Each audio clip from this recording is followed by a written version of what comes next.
وأصلي وسلم على رسوله الكريم وعلى آله وصحبه أجمعين. Rakan-rakan Timbalan Perdana Menteri dari Timor Leste, Samani Sabino Lopez, Dr. Zahid Hamidi dan Fadilah Yusuf,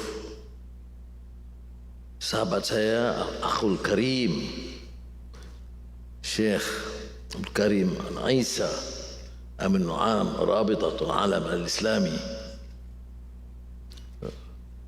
Menteri Agama, Menteri-Menteri, tetamu-tamu yang saya muliakan. Satu penghormatan besar bagi negara kita dengan kepercayaan rakan-rakan dari Rabitah Alam Islami, khususnya Dr. Muhammad Abdul Karim Al-Issa, untuk meminta Malaysia menjadi tuan rumah bagi satu sidang yang penting untuk meningkatkan kefahaman, hormat menghormati di antara masyarakat Islam dan pemimpin-pemimpin agama sama di Malaysia atau Asia khususnya. Excellencies, ladies and gentlemen, the theme of today's gathering, Unity in Diversity, is of paramount importance. It is one of the passing issues, a new zeitgeist marked with inter-ethnic, inter-religious and inter-political strife. I happen to be a political leader, but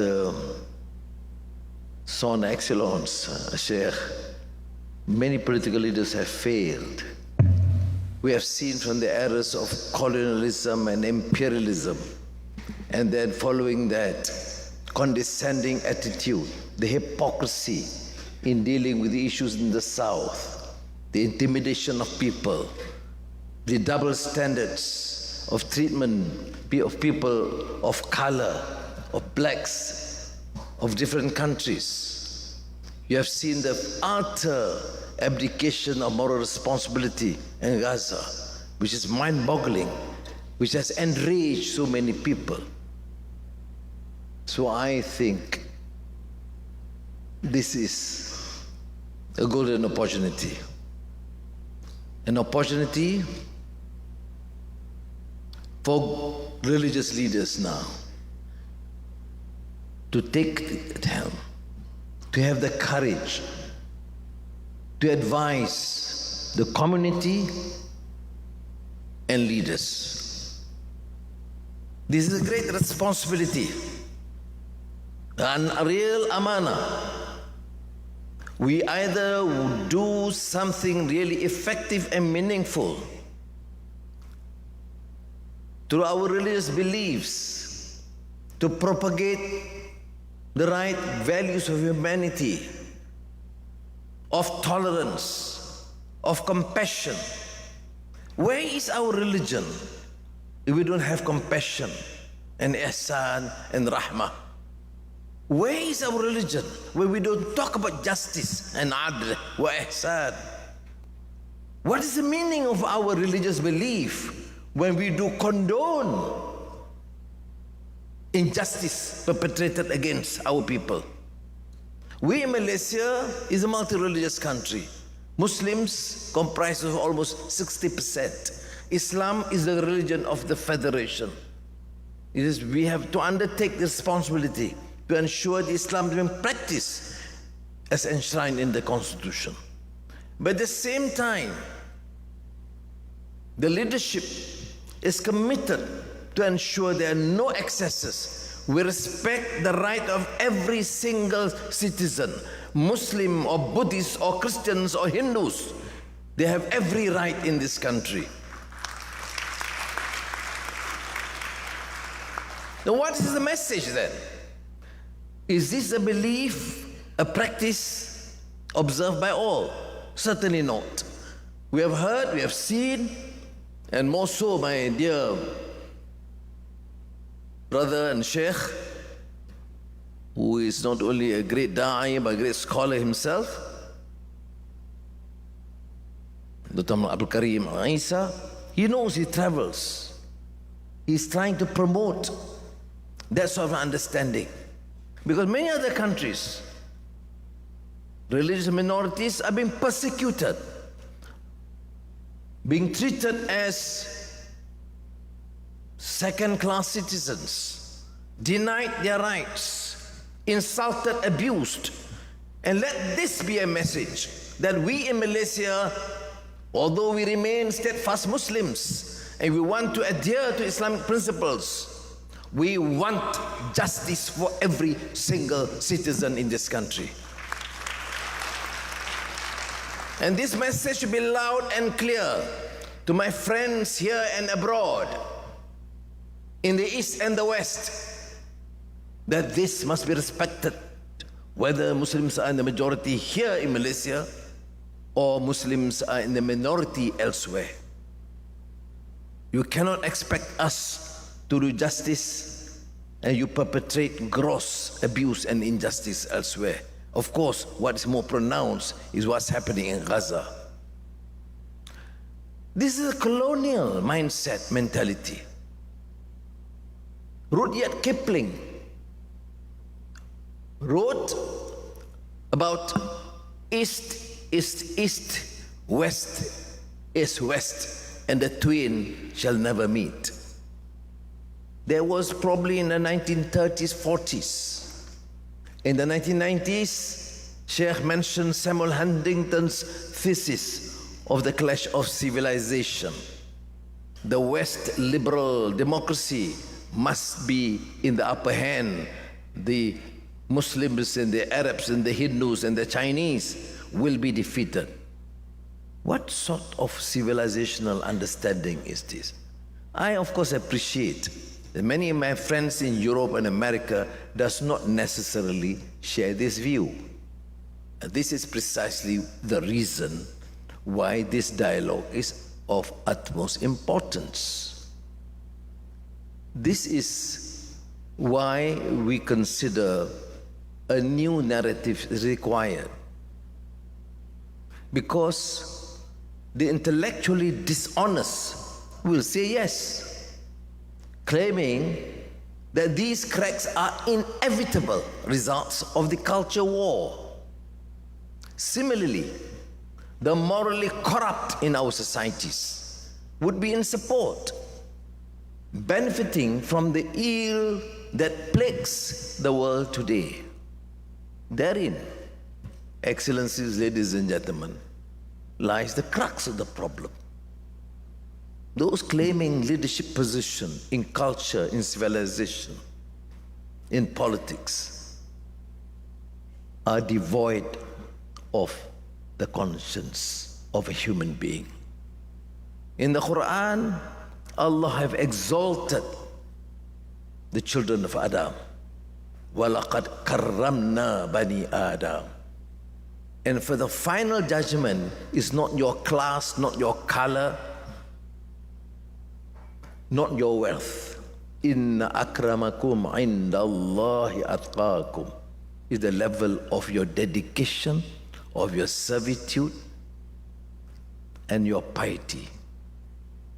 The difference is acknowledged. I don't choose to have this color, nor you white or black or colored. But Allah have ordained in the Quran that it is for lita'arafu. You see the term, the Quranic term, forgive me, Mashiach, he's a scholar. Yeah, correct me if I'm wrong. Lita'arafu is not tolerance. I tolerate because you are different color. I tolerate because you are different tribe. No. It's lita'arafu is to know one another. Knowing means to appreciate. There is a difference. Now, I don't claim that all Muslims share this view.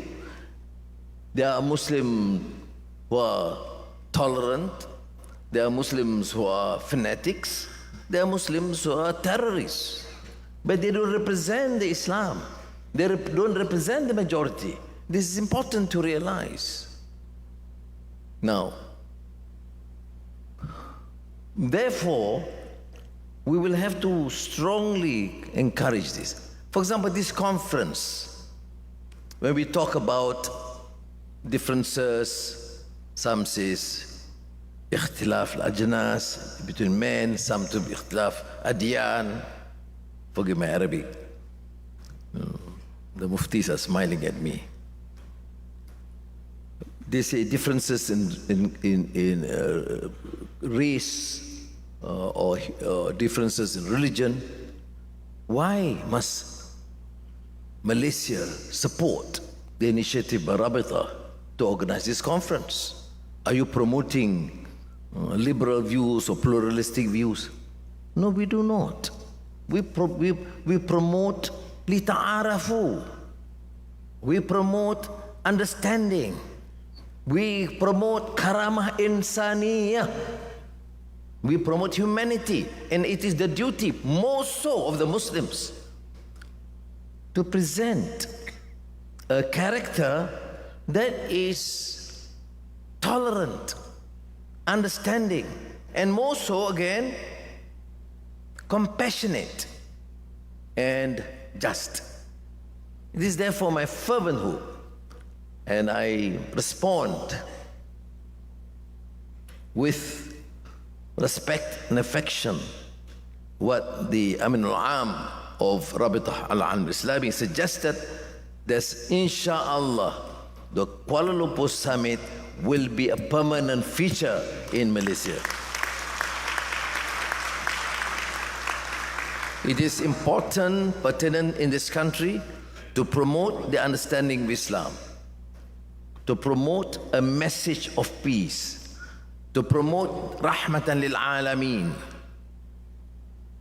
and to showcase and to be advised if this conference you observe among the Muslims here, among the Christians or Buddhists or Hindus here, that things need to be done to be improved. Let me say, I listen with all humility because I want to be like you, to be successful in this dunya and the hereafter.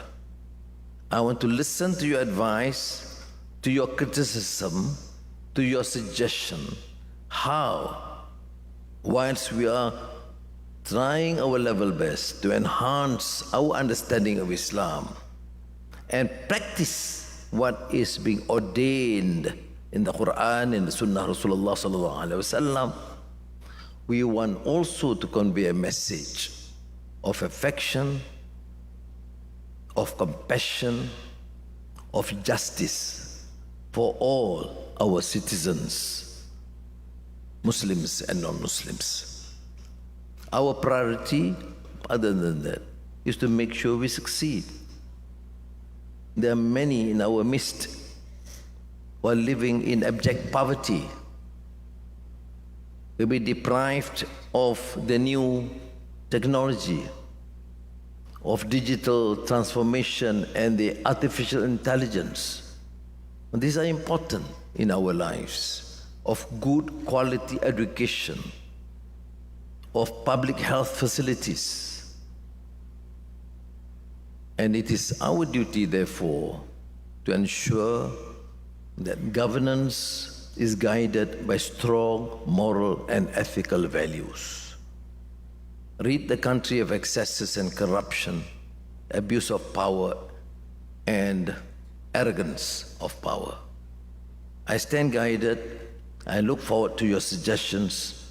And may I express again, Jazakumullah khairan kathiran, special thanks and appreciation to all of you to be present today, and may the deliberations give us hope for the future.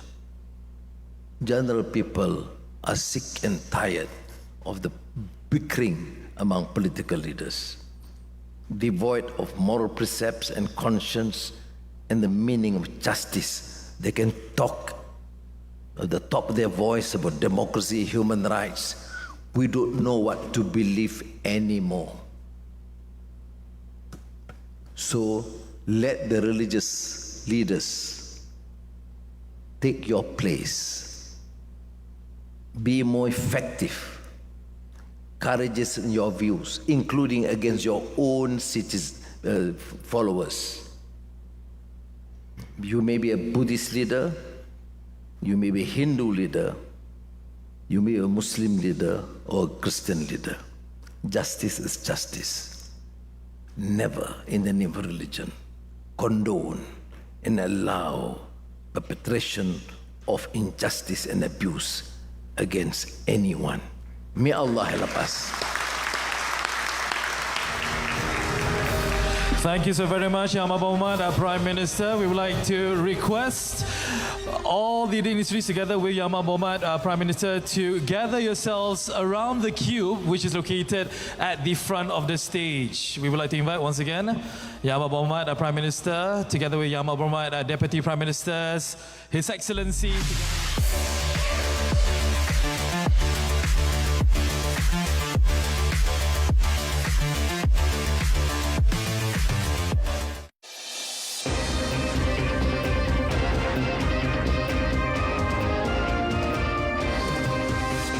Proses undi awal